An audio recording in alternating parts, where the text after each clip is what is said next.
Says, hi Jake, why is it that XRP needs all these catalysts to make 3 digits when Bitcoin, ETH, Sol, and others didn't? So Bitcoin has a much more limited supply than XRP, and has and always will, because it's only 21 billion or 21 million that'll ever be available. So that's why Bitcoin, again, supply and demand dynamics. Sol both have smart contract capability, whereas XRP doesn't.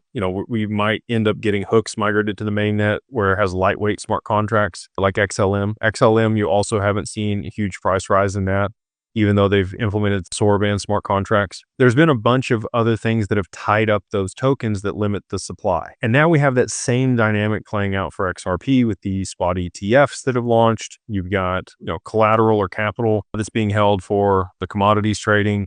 You got other derivatives that are being launched on XRP.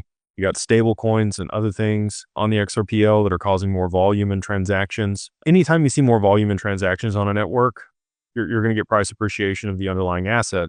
And so, Solana and Ethereum, because of the smart contract capability they had on those networks, NFTs were huge on those networks. We really didn't get a whole lot of volume for NFTs on the XRPL and adoption here. And then you've also seen a bunch of other smart contracts developed in Python and Solidity and on Solana that have real world, some real world application. The lending protocols also have, tied up a bunch of the supply. We have XLS 66, which will be borrow lend native on the XRPL, which I think will also, cause XRP to be locked up and less be available, and less supply and more demand means higher price.